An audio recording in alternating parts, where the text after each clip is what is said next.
Many rainforest nations like Gabon, Papua New Guinea, Belize, and others, which don't have a strong industrial base, are prioritizing climate leadership over economic growth.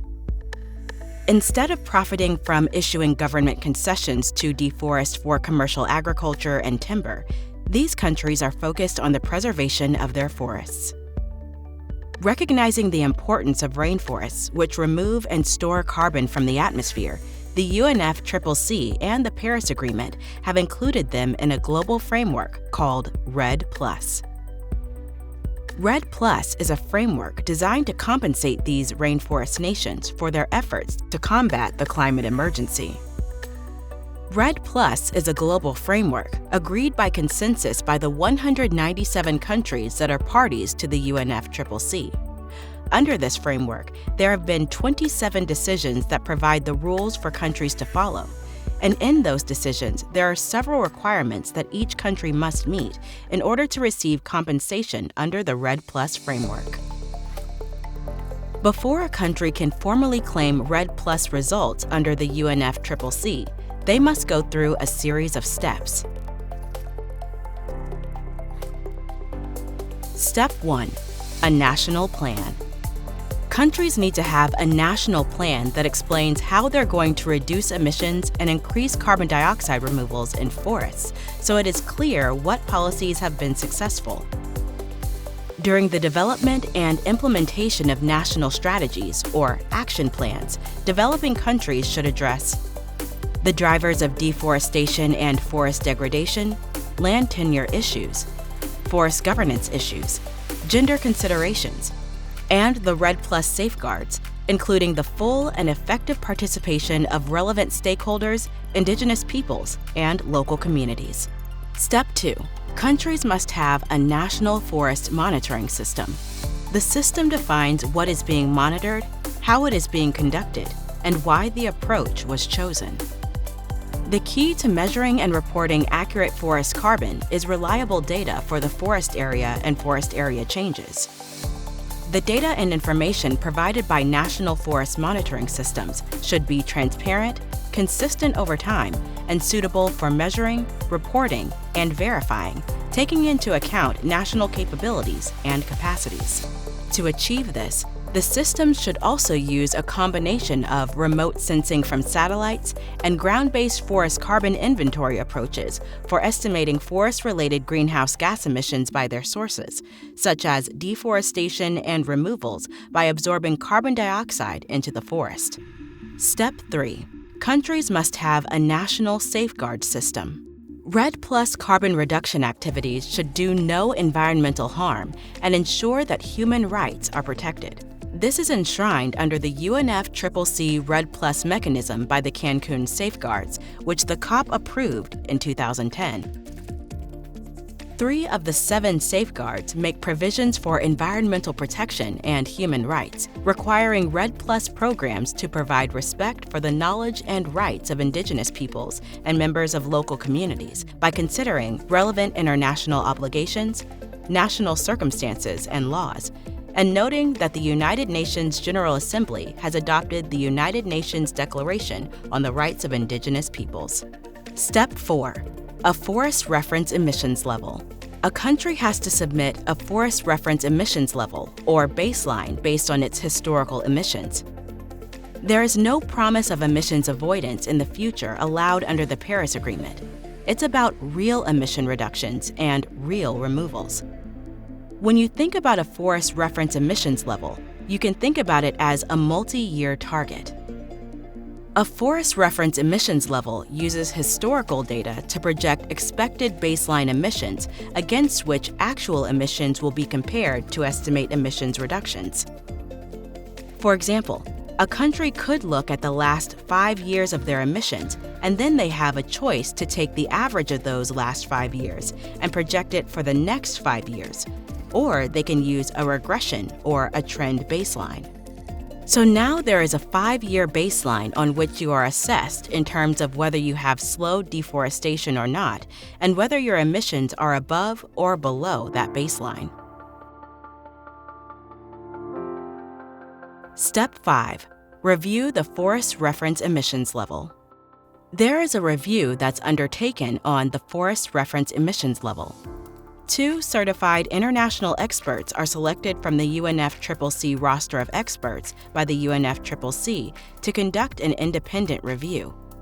The resulting report is then sent to the applying government. The government and the reviewers solve any questions that they have between them. When all issues have been clarified, the report is published on the UNFCCC website for anyone to see it, but that's just the first review. Steps 6 and 7. Submit and review REDD+ results. And now we fast forward. The country actually carries out actions to slow deforestation, reduce emissions, and/or increase removals versus its reference level. Those results are then reviewed and a second assessment by 2 different experts, also from the UNFCCC roster of experts. They look at the data on the current levels of emissions and removals against the reference level. The experts will also provide the government with a list of questions and areas to improve. Step 8. Completion. A country's estimation of REDD+ carbon credits are reviewed prior to posting the results on the UNFCCC REDD+ Lima Information Hub.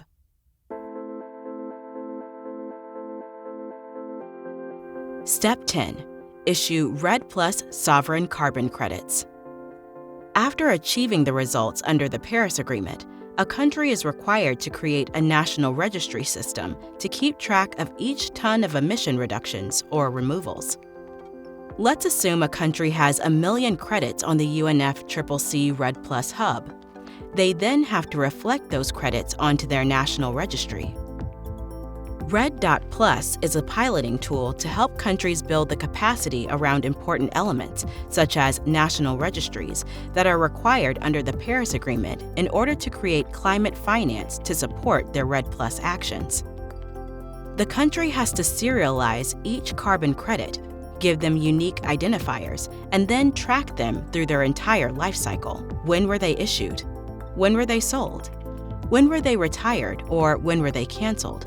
And we must have a public and transparent record of the life cycle of every emission reduction or removal that is put on the UNFCCC REDD+ hub. So the job of the National Registry is to track the life cycle of every credit.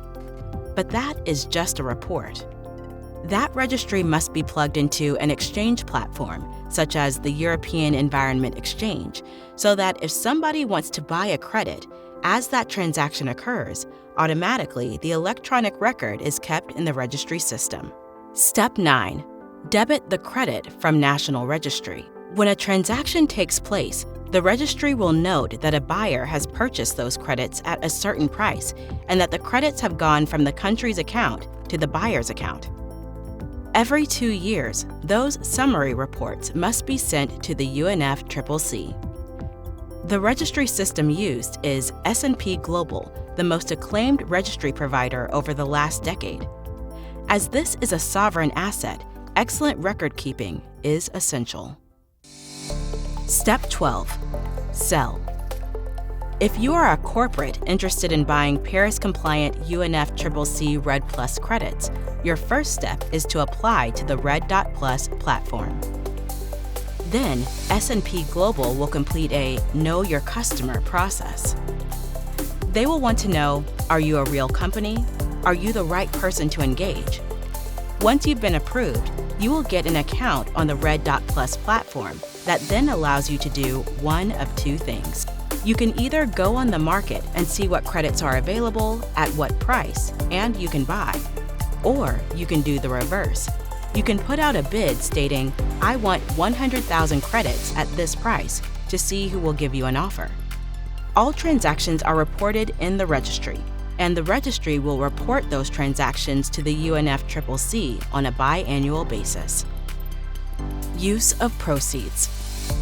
The beautiful thing about the Paris Agreement is that it puts the money where the problem is occurring. These are sovereign assets.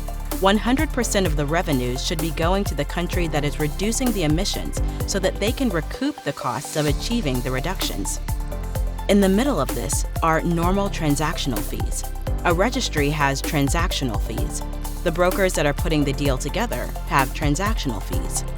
But the key is to keep transaction fees at 5% or less ensuring that as close to 100% of the climate finance goes to the country and the people that have actually reduced those emissions. Support the efforts of rainforest nations to save the last remaining rainforest. Support REDD+. To learn more, please visit the UNFCCC REDD+ hub at red.unfccc.int.